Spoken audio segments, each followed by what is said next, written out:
And today's sponsor is Reconciled. Reconcile invoices your clients, pays your bills, and delivers clear and accurate financial reports every month automatically. Ready to streamline your financials and prepare your business for the next big step? Visit reconcile.com today.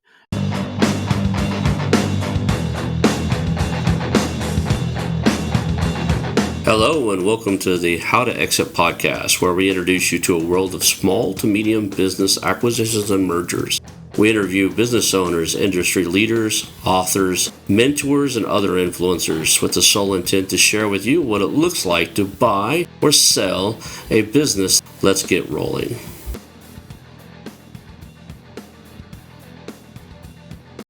I want to highly recommend you get Acquisition Aficionado magazine.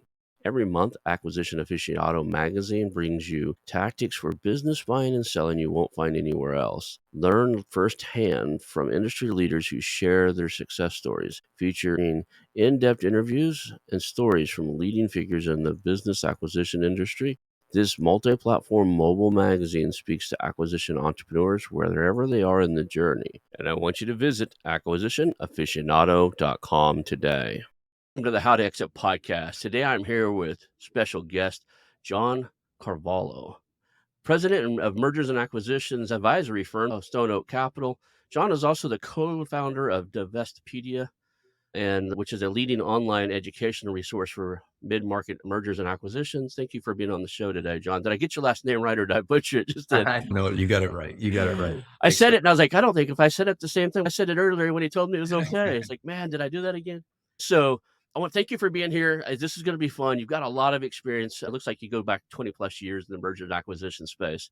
And it looks like you've been in that mid-level. I'll have to tell you, not to plug anything here, but we own The Hub, which is a curated newsletter for small, medium businesses. And we do a thing inside of The Hub every week where we're like teaching a lesson. We do quote I send a lot of links to your Divestopedia because it's just a great resource for, like, if somebody's been asking, like, what's a roll-up? You guys have great definitions and terms and explanations on those sites. So a lot of times we feature articles when you guys put stuff out. Yeah, no, that's awesome. I appreciate that. And that was probably took me and a partner of mine about 5 years to really get that content going. So I wrote a number of those definitions late night. And for me, not only is it kind of, I'm proud of kind of the database that we've built and the educational tool that we've built, but also it was good. It was good learning, right? Like it just sharpens the knife writing those definitions and really thinking through what is a roll up, what is an acquisition thesis, what is trailing 12-month EBITDA, how is it calculated? So all those articles, I think, not only are useful for the community, but also have made me a better kind of acquisition advisor. It's interesting, as I think I spent as much time on that as I did paying mentors and studying other stuff on your site, learning this. I came from the tech industry, moved into marketing, got a master's degree in marketing, then went into, one of my clients was acquiring real estate. So I ended up with a real estate firm. And the funny thing, how I got into the space is I hired a performance coach. One of my real estate firm that I had created was starting to kind of falter. I couldn't tell if it was me just getting burned out or if it was the market was shifting, which is what I thought it was. So I hired a performance coach, and he's like, you should be playing a bigger game, quit buying residential real estate, which is cool. It was an ego boost to have somebody go, you're too smart to be playing this small game, go play something bigger. So I started looking to merger and acquisition, and there's an entire different language here. There are things I didn't know existed, maybe because of my grassroots Oklahoma upbringing, had no idea what a family office was. I knew what private investors were. I used them all the time to borrow money for houses. And I did some time in the venture capitalist world, starting companies and tech companies and stuff in the Silicon Valley. But there's a million terms inside of this that aren't used anywhere else. And I use your site quite a bit to, like, whenever you Google what is something, the Divestopedia shows up as the answer to a lot of that. So I probably attribute a good percentage of the learning of this space to those definitions you wrote. So that's really Yeah, cool. well, that makes me really proud. So I'm super appreciative and grateful of you finding that resource useful. And truthfully, I mean, the words change all the time, right? Like the definitions, and there's new words. Like just before we hopped on here, you were talking about acquisition entrepreneur, right? That wasn't a term that was around even 2 years ago. And there's so many ancillary words that are equal to that: fundless sponsor, sometimes just individual private equity, independent sponsor. Like there's so many words that kind of mean the same thing, But, there's just a flavor of the day, and acquisition entrepreneurship is kind of it for that specific definition. But yeah, it's cool. It keeps me always learning, having to be a person that's putting out that education out there. Let's take a step back. How did you end up in the world of mergers and acquisition? I mean, this isn't something I kind of just gave you the 50-second view of how I randomly ended up into this field of space. What's funny is I went straight from like big real estate investment firm buying mini houses to getting mentored by a couple of gurus on what this space was.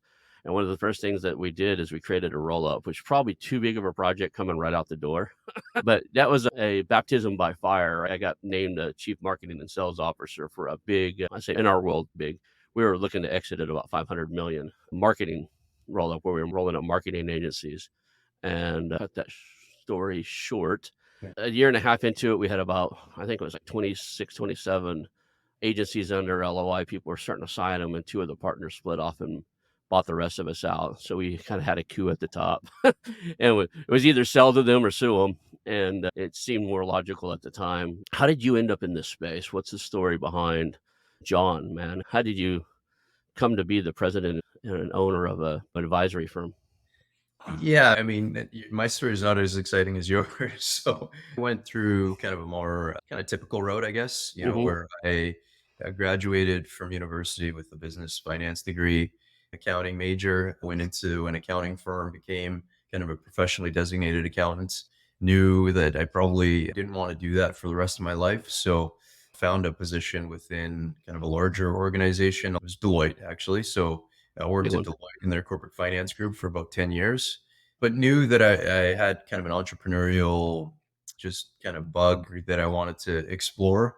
So broke off and started my own firm and just kind of went at finding clients. Through that journey of being on my own, I was able to create Divestopedia with a partner who was the founder of Investopedia. So he was a local guy here, had SEO expertise and just the expertise of building websites.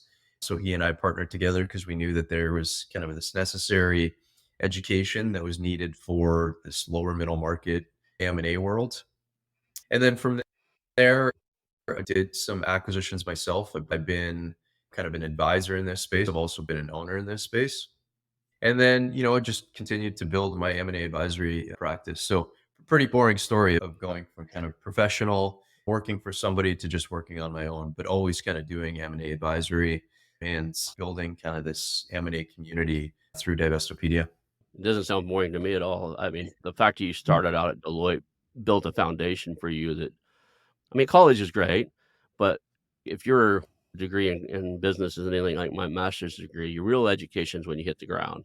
I jokingly tell people my MBA gave me a great dictionary in my head or encyclopedia of terms and definitions. It wasn't until I got to the real world where I realized one, an MBA in marketing MBA doesn't make you a great marketer. It makes you a great employee for Coca-Cola and the big guys out there, right? When it comes to marketing small to medium businesses where you're not playing so much the branding game, but you're playing the like we got to turn ads into dollars fast. I think that first job or that first set of companies you work for out of college really gets to show you how to apply it all. And I've interviewed probably 3 or 4 people now that had spent some time at Deloitte, and most of them are out, I guess, just because of the nature of who I'm interviewing, they're out on their own doing really cool stuff. So you said you did some acquisitions already. What type of like in what space? Just sometimes I find randomness in this. Were you in your lane? Were they advisory firms, or what did you guys acquire? Yeah, so I had a couple of different partners. So one partner and I bought an environmental drilling company. It was probably a sub $10 million deal. I wasn't running it. We had somebody that was running it. And really unfortunate story where we had a fire in our facility that burnt down half of our fleet. It really made it challenging for us to continue to run the business. So we had to sell off the equipment and just pretty much shut the business down. Now that I look back on it, at the time, it was very stressful because you're thinking, okay, how am I going to continue to run this business? You have some dollars invested in this, so you're worried about how your investment's going to turn out. But for me, it made me realize that even in a real kind of unfortunate situation or scenario like that, like I had some pretty good skills in terms of like winding the business down, being Mhm. able to liquidate the assets and sell what the remaining portion of the business off to strategic buyers. So that really go back to your what you said about real world experience. Like all the stuff I was doing at Deloitte was cool, but it could never have given me the experience that that one experience of winding down a business, making sure that all kind of stakeholders were fully repaid in that scenario. So that was one business that we acquired. And then a second business that I acquired was with another partner in the oil field services. And we actually did a roll up of a number of companies where we went from like our first acquisition was 5 million.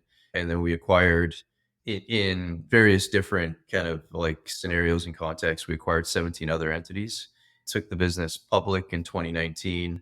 I became the interim CFO for a bit of this publicly traded company, realized that's not what I wanted to do long term. So I'm still an investor in that business, but just wanted to roll back into the advisory side of things. So, and again, that experience of actually when you're doing an acquisition or you're doing a deal for a client, although you want to really do your best for your client, it's that personal kind of impact that you have in taking on debt, signing personal guarantees, actually being the one that puts your signature on any sort of purchase agreements. Like there's just a different level of kind of commitment, a different level of understanding that you really need to go through.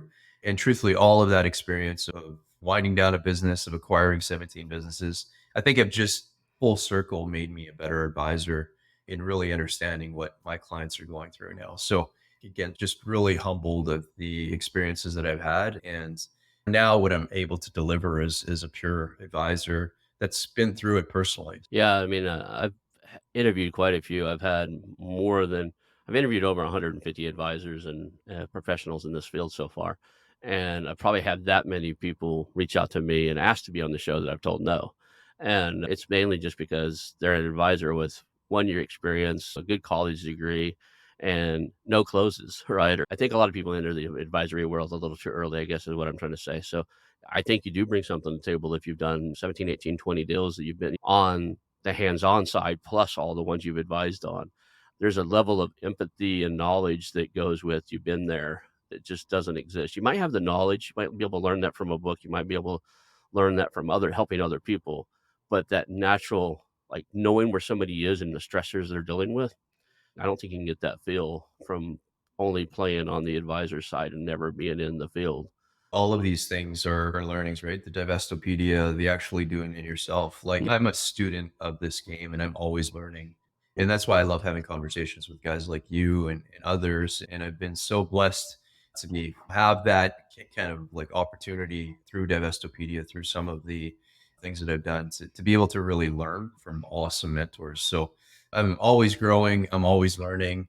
But those personal experiences of me actually acquiring businesses, I think accelerated that learning in 10 years is like stuff I couldn't learn in 30 years of advising businesses. So I agree. Let's take a step back. Let's go back to that. You're at Deloitte, you're entering into this world of mergers and acquisitions, you're cutting out on your own.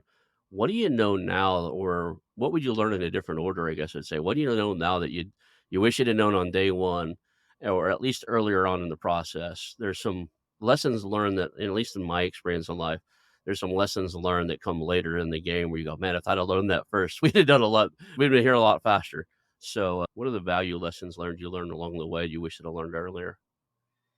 I think a good one, that's a really good question, by the way. But I think early on, starting my advisory practice, like I had lots of things on the go. I was starting Divestopedia, I was buying businesses, I was trying to run this M&A advisory firm. There was a lack of focus, and not that I would have given any of those experiences up, but it really trying to do three big things probably made each of them like not as great as they could have been on their own, right? So I think the focus piece is important, and I'm glad to have a second chance of just kind of like cleaning off my plate and really focusing back on building an advisory firm. So I'm really excited about that. And the other thing I learned too is when I first started, I wanted to do this value creation stuff. There was few people talking about it, but nobody really understood it. And it wasn't really exit planning, but it wasn't really like M&A advisory work. It was really helping people to build value within their business and somehow find a way to partner with these people for either equity or some sort of form of like compensation for the upside. And I remember talking to a mentor of mine, and he said this very simple thing. He's like, "Why are you swimming upstream?"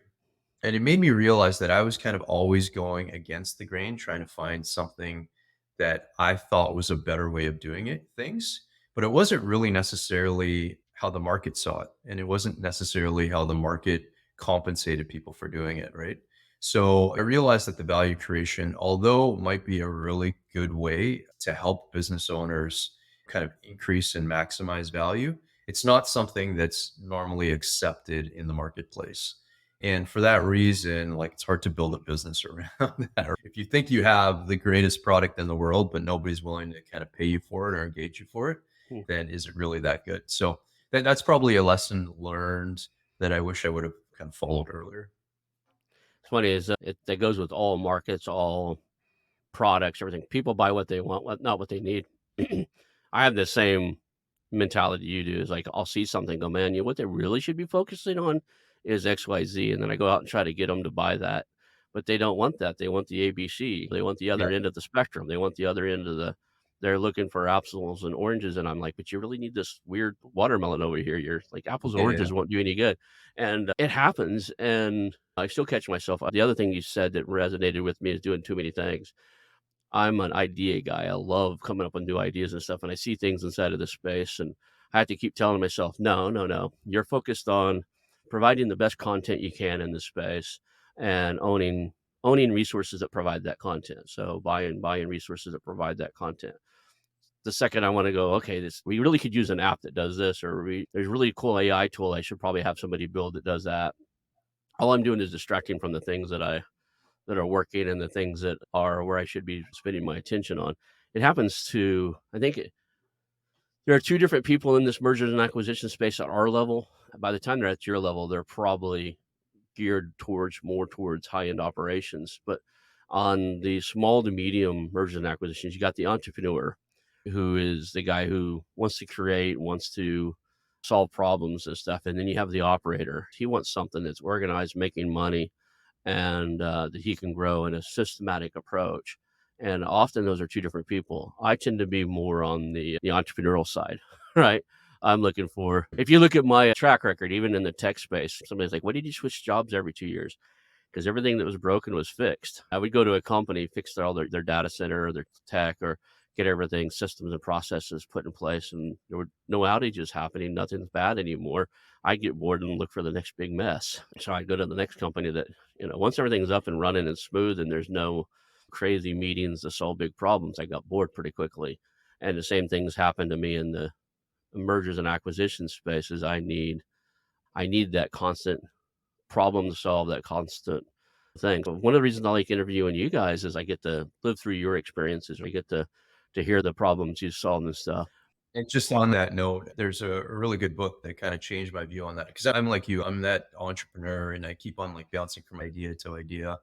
And it's Rocket Fuel is the name of the book. Yeah. So bringing in like an integrator. I hate to call myself a visionary because I've met guys that are visionaries, and By their are measurement, I'm 100% visionary. They actually have a test. I'm like 80 yeah. and 90 on the visionary and like 20, 30 on the other side of it. So yeah, I get it. Yeah, I wouldn't yeah. call So myself a visionary in the scope of the great CEOs that were visionaries. I'm no Richard Brunson. I'm not going to take you to space, right? I'm the same way, right? But I have this like where I keep on like bouncing from idea to idea and different project to different project. I think that's why I like the world of M&A is because it's project to project. Well, I kind of have that short year focus where, okay, let's get these deals done. They take about anywhere from 6 months to a year, and then let's move on to the next one. But I have realized the importance of, hey, if I want to build something, you need to partner with somebody that has a little bit of a different mindset that is about systems and processes right. and being systematic about putting the things in place that you need to build the infrastructure to actually grow. Yeah, I have the book right over here, and I've had him on my show. I've had the CEO of EOS Okay. on the show.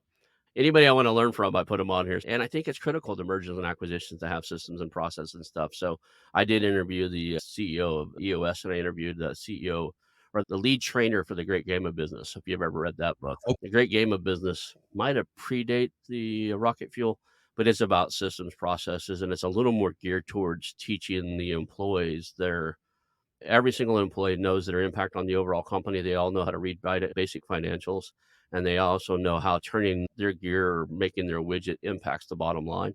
So you've had one merger and acquisition thing where you quite literally had to have a fire sale, right? Like, okay, major fire. And first thing I said is like, why wasn't everything insured? So you went literally from fire sale to you built a fairly decent sized roll up, right? 17 is no joke. Doing 17 acquisitions in probably what, a few years, like 5, 10 years, 7 7 years, yeah. years. Wow.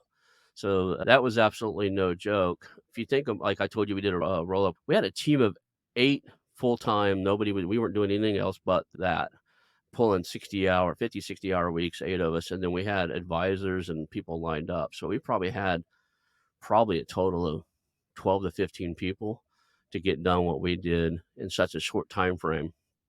But it's a lot of work. A lot of people don't understand, like 17 companies, and like, that's more than one company per year. That's really impressive. It was, I'm not going to lie, it was a stressful time in my life, and there was lots of moving parts and lots of things I would have learned, lots of things I did learn and would have done Yeah. differently, kind of looking back on it. But it was, again, wouldn't trade it for anything. It was an awesome experience. And I think, again, it's made me a better M&A professional. Yeah, a lot of people don't realize when they hear like, okay, they did 17 deals, they probably don't understand. That means you probably looked at 1,500 freaking companies, right? There's a difference between how many did you look at, how many LOIs were actually signed, how many rounds of due diligence did you guys go through, and then how many extra closed. It's actually, I mean, that would be extremely stressful. I know. Yeah, the pace was probably a little too frantic. Yeah, maybe that's one thing I would have done. I would have slowed it down a Yeah. bit. But again, we're on a roll. And actually, this is kind of like another phase of my business that I think I want to explore. Is there's lots of people that are doing great sell side Mhm. stuff, and Stone Oak is one of those firms as well. But the buy side is an area that I think needs just as much education as the sell side does in terms of like improving processes and creating really good acquirers, people that know how to generate deal flow, people that know how to quickly evaluate opportunities, people that know how to put LOIs together, people that know how to do effective and efficient due diligence to close deals. I think the real issue that I'm trying to solve and help with is educating the sellers so they're ready to sell, but also educating the buyers is just as important and as necessary. What I think is a real social economical issue in society today with all of these kind of like business owners that need a succession and need to monetize the wealth that they built within their businesses. So you guys are primarily sell side advisors. What does a great buyer look like to you? I mean, because that's something you talked about a little bit right there, but somebody walks through the door, you've got a client you've been working with for probably at least 6 months to a year to get them ready to this point. They're starting to entertain offers and stuff. What is a great buyer to you? What are the, not just having money in the bank? I mean, other than that they can stroke the check, what makes a great buyer in the eyes of a sell side advisory firm?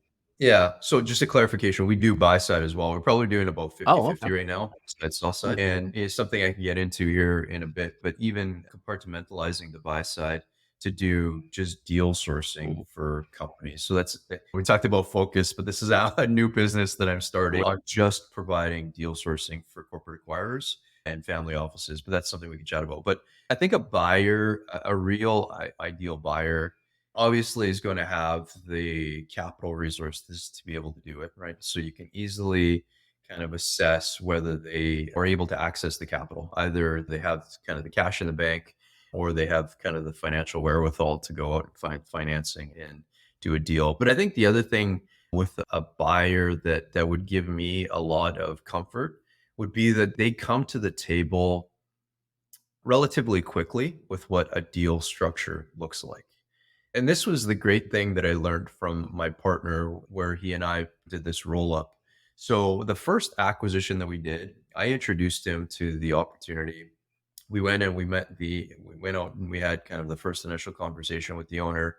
And within 5 minutes of sitting down with this owner, my partner had a deal kind of like structured, hammered out. He had talked about valuation and they shook hands on it. I walked out of that deal Whoa. with my mind thinking like, how the heck did you come to like move this quickly and get to a point where we were able to structure a deal and kind of evaluation with this buyer? So it's just, I think a buyer recognizes that doing an acquisition, there's risk.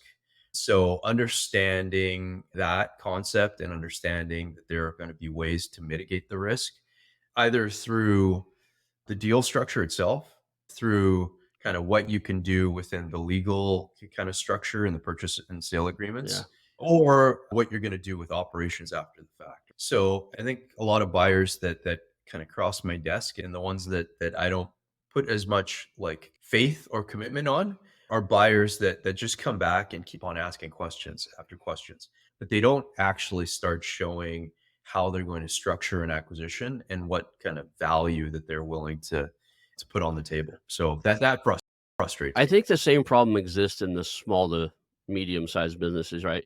A lot of the people come to this space from other areas. Either they're operators, like they're an employee at a company, they run the whole division, and now they're ready to go out on their own, like, or they come from academics where they're search funders and school told them so.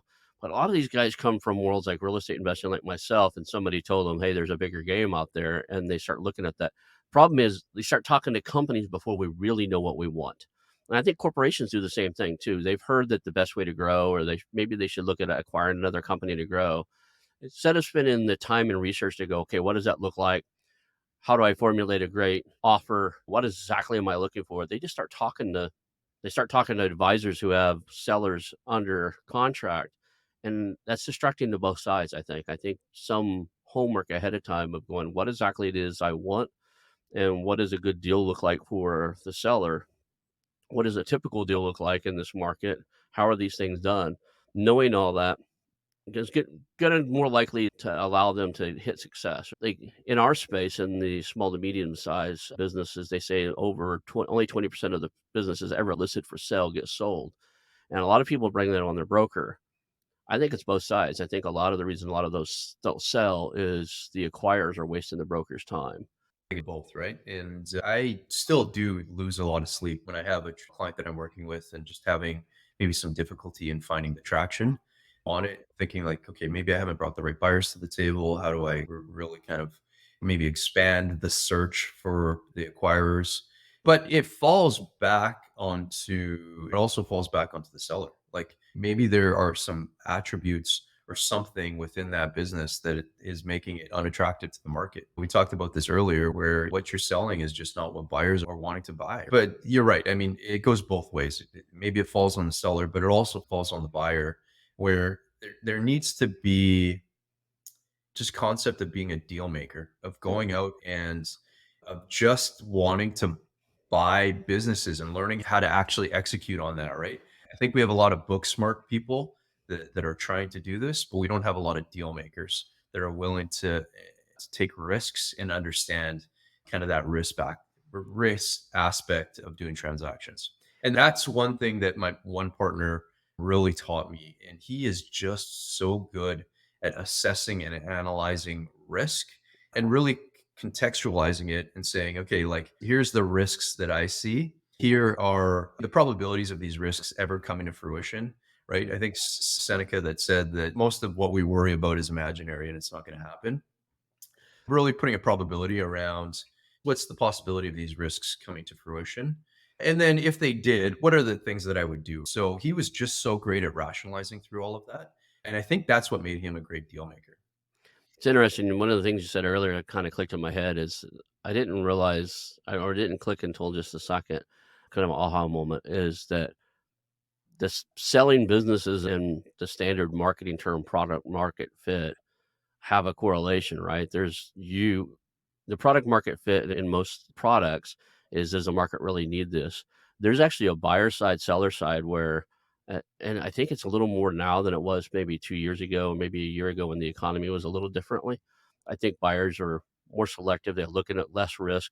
They're still doing deals. There's still money out there to do deals. But I think from what I'm hearing and what I'm seeing is people are tightening up, going for more solid companies, more companies with higher revenues, less risk, companies in industries that are a little recession proof.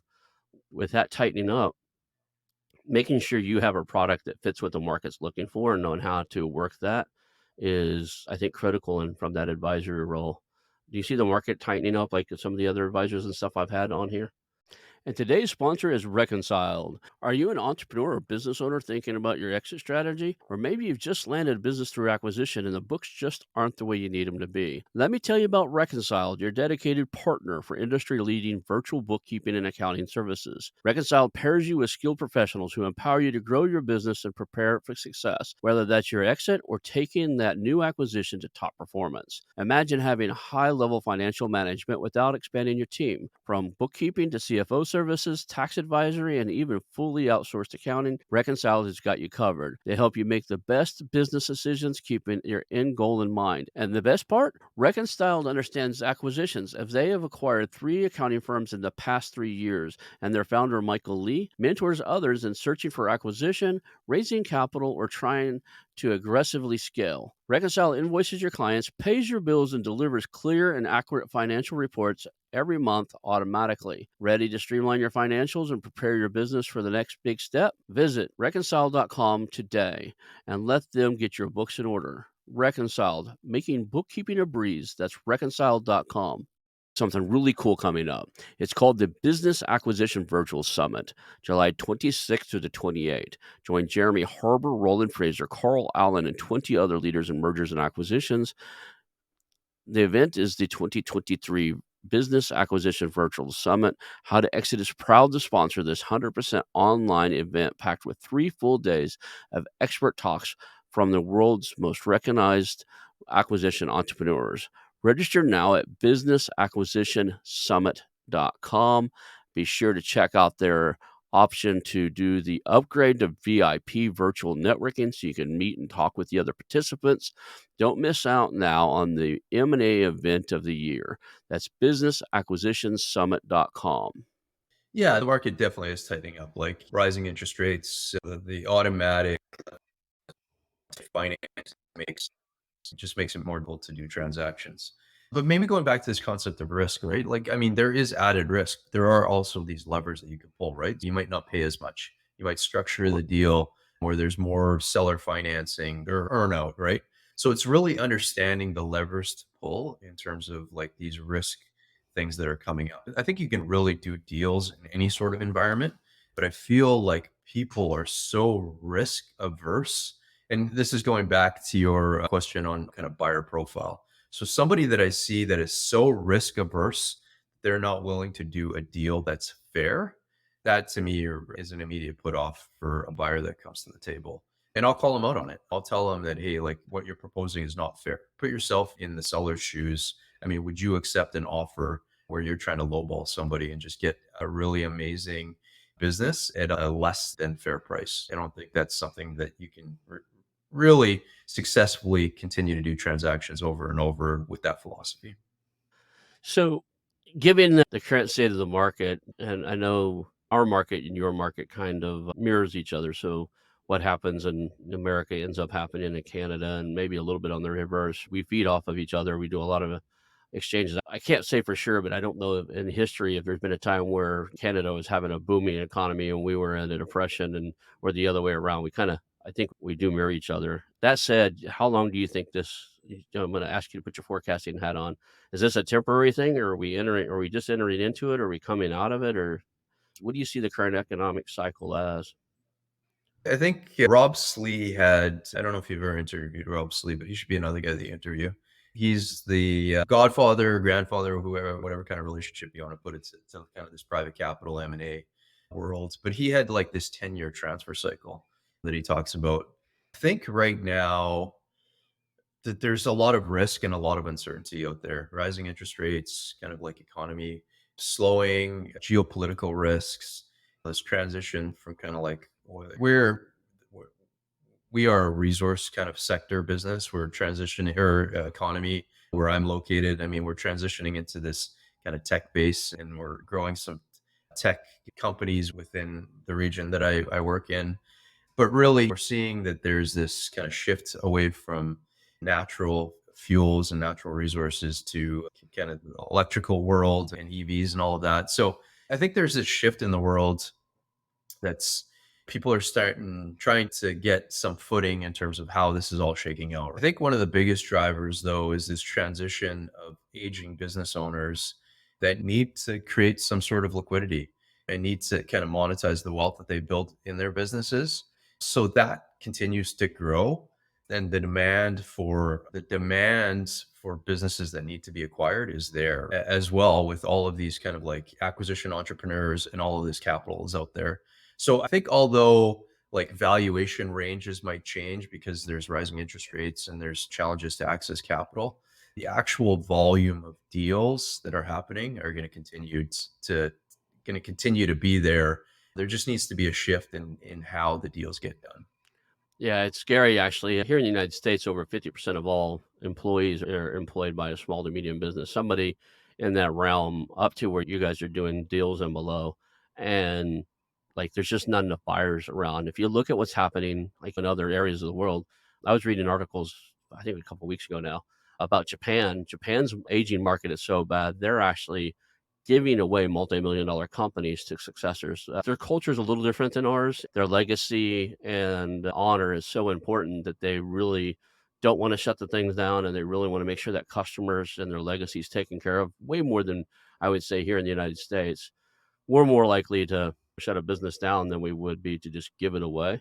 But they're at the point now in Japan where a lot of companies are just like looking for that great successor to take over. And they're talking about like they're being given businesses. I don't know if it's truly $0 given, but you know, they're talking way under valuation just to get somebody to acquire it. I think we're running into a world where if we don't train more buyers and we don't train more companies on acquisitions, that the economies of Canada and the United States and stuff are going to be hurt because of those baby boomers. They own so many companies right now. They're hitting 65, 70 in the next 10 years, 20 years. They're not, nobody lives past 100. It's not going to be long before either they're going to either retire. There's going to be a succession. Everybody succeeds, right? You either die in your chair or you hand the business over to somebody else, but eventually you're no longer the CEO. What do you see inside of the space of, do you see that people are going to step up? You think there's going to be more acquirers in this space, or you think it's just going to be an environment where a lot of things just go away? Yeah, I think, yeah, and this is why I've been on this mission of Divestopedia, educating the sellers. I'm with you. I think the world needs not more buyers. I think they need better buyers, right? There's Yeah. lots of buyers out there. I get emails. I probably get about 10 emails a week of people telling me of what kind of acquisition types that they're looking for that I just purely ignore because I need a little bit more than just sending out an email to try to find and build trust. There still needs to be a building of trust when you're looking to buy a business. It's very Right. personal. But that said, I think educating the deal makers, again, are just as important as educating the sellers. And I guess back to what I was talking about before, I think one thing that we have been doing a lot of buy side work for corporate acquirers, but what we're seeing is and where the challenges lie on the buy side work is that you had said it before, you need to look at like 1,000 potential businesses to get down to like 4 or 5 that you think that you're gonna acquire, right? That just takes time, energy, effort, resources, people to do that. And a lot of buyers don't understand that funnel that's needed, right? To really be Right. able to get in front of targets and to execute on this strategy of being a corporate acquirer. So they'll look at 10 and nothing will happen. They'll get frustrated and they'll just throw their hands up in the air and say, oh, this doesn't work. Like this acquisition strategy is not something that works or it's not working for me. And that's where I saw a real opportunity to use and leverage some of the M&A networks that I've built through Divestopedia. I have a LinkedIn group that's called Mergers and Acquisitions Network. It's the biggest M&A network on LinkedIn. So using and leveraging kind of like tech enabled communities and more tech enabled processes to automate that outreach and that searching is what I'm doing now. So I've actually started another firm. It's called Deal Institute Inc. with a partner that has that tech enabled capabilities to now be that outsourced service provider for these corporate acquirers that really want to be committed to growing through acquisition. So I think it requires the commitment, and I think it requires the understanding that this is a long-term game, but this is how the game is played. Looking at thousands of opportunities to land on like 5 or 6 that actually get closed. There's so many integral parts. A lot of people say like there's a funnel. It's like, yeah, it's more than a funnel. You actually have to have a highly efficient funnel. And like what you're creating, a lot of people don't get is not just a funnel to showcase key acquisition targets to buyers, but the systematic process of weeding out what's not, right? There's a systematic number one, you as many years as you have in there, I like to call it a built-in BS meter. You actually have this natural gut feel when you're going through these that you can eliminate a lot of the stuff that is out on the market fairly quickly just because you know they're not ready. And then there's a system and process you guys are building to qualify and only present to your clients things they should really acquire. I mean, like, this isn't something that, like, you could or might or, "Hey, here's something interesting." If you're running a buyer side search fund or a search company where you're finding acquisitions, you're putting stuff on a platter and saying, "Here's something that really meets what you're looking for. Here's what you asked for. Here's exactly we're recommending you buy it." That is unbelievably valuable, especially with somebody with your experience. Yeah, and what you said about the BS meter is actually a really relevant thing. And that's what I felt that we got really good at. That process of us getting in front of targets, being able to say, here's what is important to us, figure out what's important to them. And there's a lot more than just fit, right? Anybody could do a Google search and say, these 5 companies would be perfect fits for us to acquire. But are they ready to acquire? Are they at the right valuation? Can you get them on a call to have the conversation?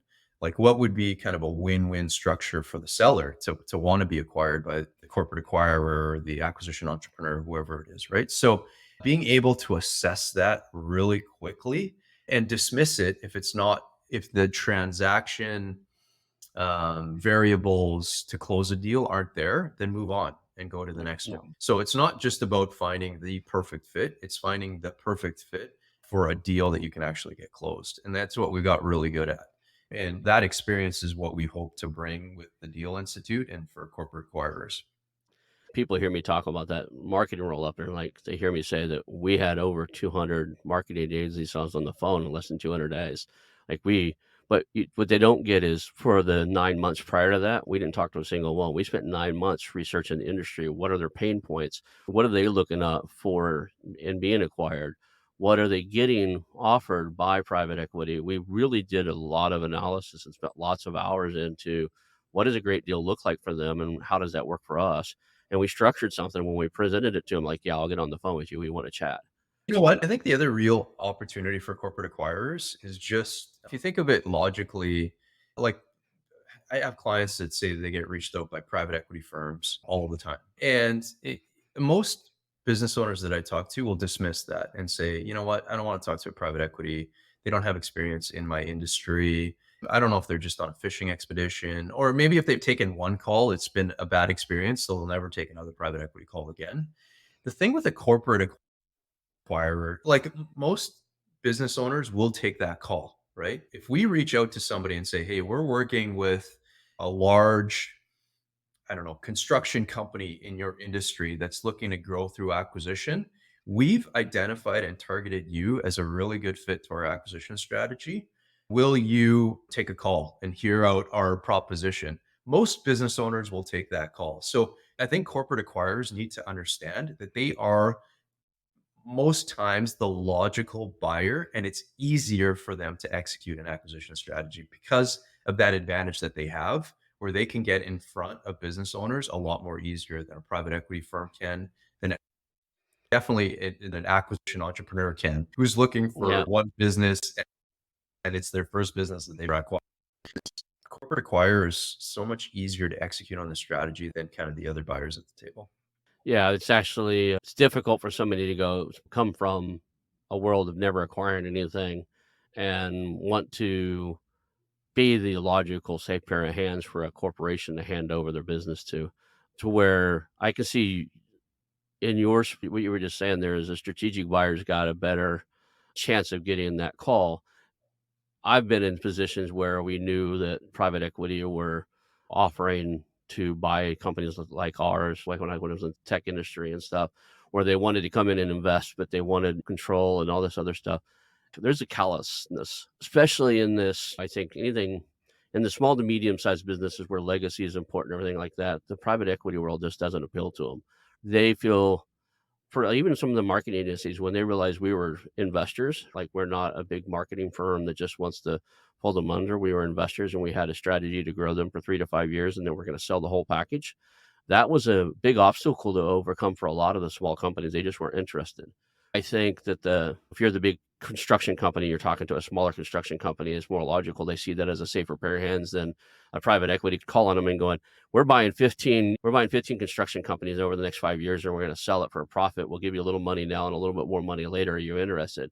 I know they don't ever say that, but that's the story that's simplified down to its core essence for a private equity company. The challenge too is that, I mean, a lot of these business owners are looking for an exit, right? They're looking for like, hey, how do I get out of this business in a relatively short period of time, take my chips off the table? A corporate acquirer provides that exit a lot. The path to getting there is a lot clearer than it is with a private equity group or an acquisition entrepreneur or somebody else, right? So Yeah, the private equity is like, we want to buy you, but we want you to hang around for the next 3 years. And the yeah. majority of your check's going to be at the other end of it through earnouts and other stuff. Now, I've interviewed some people that done really well in that realm. I interviewed Adam Coffey, who actually wrote a few books on it. I think it was a heat and air company, got acquired multiple times and ended up with $1 billion exit. And he got paychecks along the way as it acquired. Those do happen, and for some people, it appeals for them to play that game. For other people, that's just like you said, they're ready to retire. They're ready for their next project. If they're entrepreneurial, they're ready. They got this other idea. Most of the time, they've already got the idea rolling on the side, and they need to focus, right? They're like you and me. They might have 2 or 3 projects, and yeah, this one's going pretty good, but it's not my core focus. It's time to sell it, hand it over to somebody that can run it right, and focus on the things that I really am passionate about in the moment. Or just moving on to the next phase of life. Like I Yeah. built this business, it's created a lot of wealth for me. Now I want to enjoy it. I want to spend time with my kids, my grandkids. Maybe I want to travel. Maybe I want to buy some property in another place in the world. So going into a private equity firm where you're selling 60%, that private equity firm is going to say, hey, like here are our growth targets. And this is what we need to achieve over the next 5 years. Like it's just at a person that's at a different phase of life. And we've mentioned it before, but there's a lot of business owners that are at that retirement phase that want to move on, and a corporate acquirer presents a logical opportunity for them. And this is why I'm beating this drum of saying, hey, corporate acquirers, it's awesome for as a growth strategy. There's a McKinsey report out there that shows being a systematic and programmatic acquirer creates more value than any other type of M&A kind of strategy. So go out and buy a lot of these small businesses, get really good at it. It's a lot easier for you to do than it is for, again, private equity firms or acquisition entrepreneurs. So cool. What's your biggest win? It don't have to be monetarily either. Like, name something you've done in the last 10 or 15 years that you consider your biggest win, your biggest gain of knowledge, or maybe it's a monetary win or something. But what's your biggest win that you can think of? Yeah, I mean, Divestopedia was definitely, I'm proud of the community I've built there. I get emails all the time of people thanking me for an article that was written or definitions that have helped them. So that is very humbling for me. And that's something that I'm super grateful that I've had the opportunity to be able to build. And our roll up, I look at it and I think I like to kind of check my ego a bit. It was hard and challenging, and I think it's made me a better advisor. So I look back on it with a lot of just thankfulness, a lot of gratitude with being able to build that. And it was a good win. Like obviously building a business, 17 acquisitions, taking it public, it was definitely something that I don't know that I'll have an experience like that again. So Divestopedia, how is it monetized? Is it just through ads, or you guys get lead generation from it, or how does it benefit you? I'm curious here because I have a follow-up question with that one. Yeah, it's mostly ads right now, but again, kind of linking it to this Deal Institute, and really using the network to help put rocket fuel on corporate acquirers' acquisition strategies. So most of our ideal client for the Deal Institute is going to be a corporate acquirer that has potential to acquire globally, because we can use our global network to be able to kind of source and really uncover great opportunities. That's something I didn't ask you. Let's do that real quick because we're hitting the top of the hour. Let's make sure everybody knows where you're located, what areas you specialize in. Let's talk about Donut Capital and all the different things you got working on right now. I know you're up in Canada, but what areas of the world do you service? What sectors of the market do you play in or don't play in? Who's your ideal customer type of thing? Yeah, no, I appreciate the platform to be able to share this with your audience. So Stone Oak, we're middle market, transaction size of 10 to $150 million. Industry kind of agnostic. I feel like the execution of the deal kind of trumps the any sort of industry expertise. But just given the region I've been, a lot of my work that I've done has been kind of in the industrial sector, oil fields, services, mining, manufacturing, construction. So those spaces have been, just because of where I'm located, have been the ones that have I've come across and I've worked on. Stone Oak will now focus primarily on the sell side, again, of those deal sizes. Yeah, I'm working on a couple of transactions right now in kind of the manufacturing and in the resource sector. So really cool opportunities kind of in that $50 million space.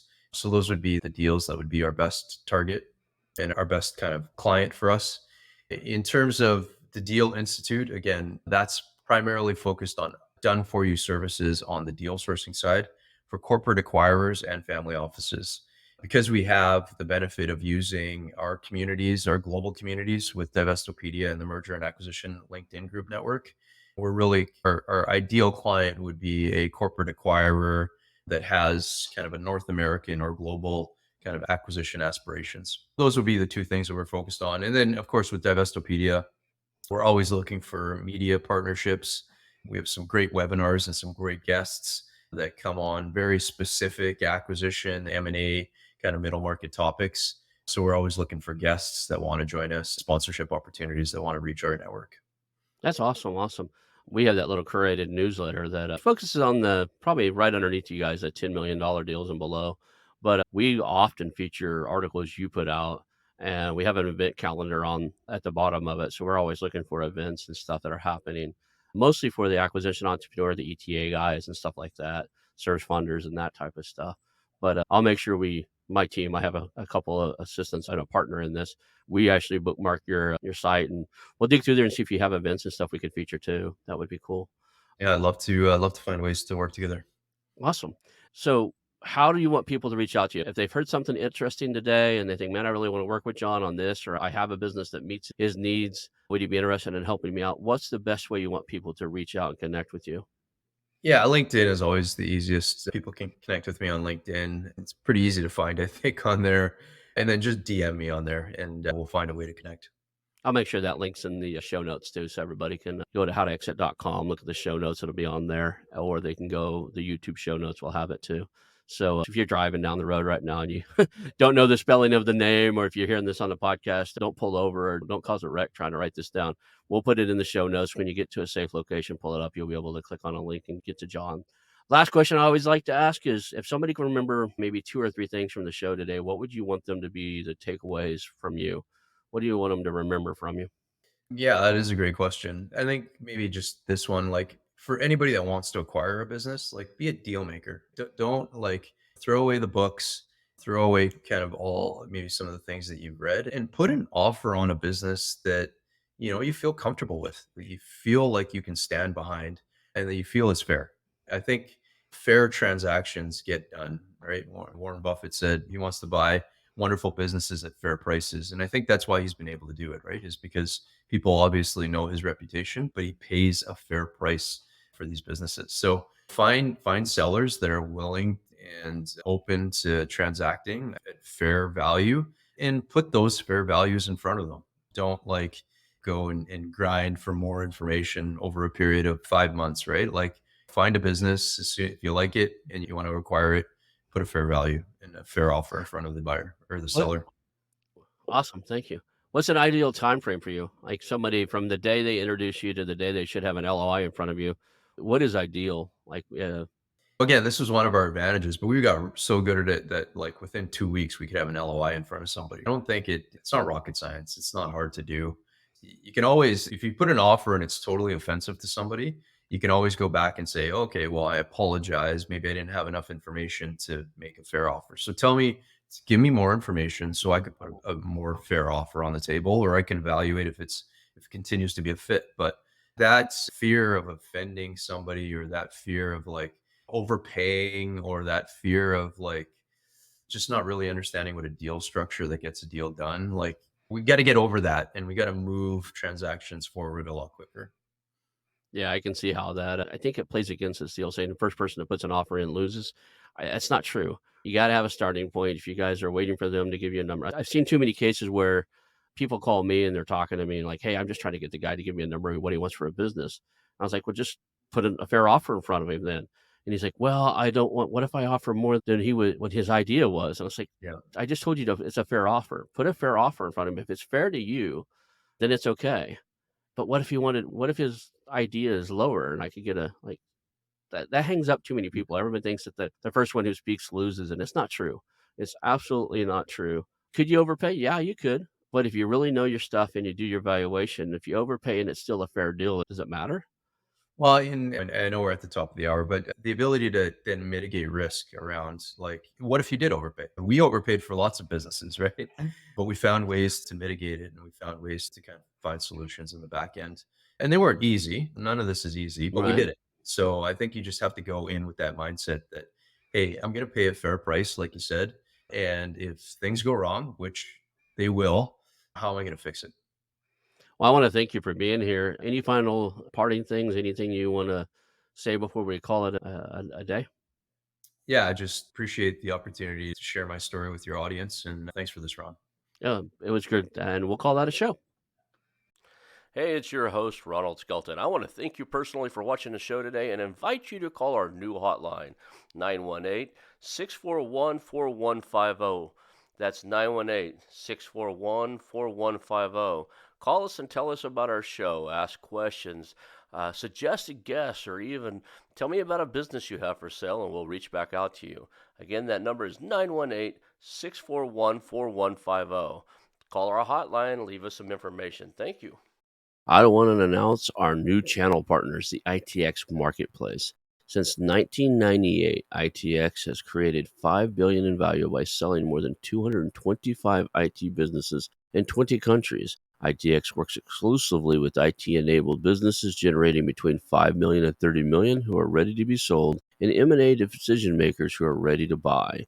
For over 25 years, ITX has developed industry knowledge that helps determine whether a seller is a good fit for their buyers before making the match. ITX Mergers and Acquisition Marketplace we have partnered with has a proprietary database of 50,000 plus global buyers seeking IT service firms, managed service providers, Microsoft service providers, software as a service platforms, and channel partners with Microsoft, Oracle, ServiceNow, and the Salesforce space.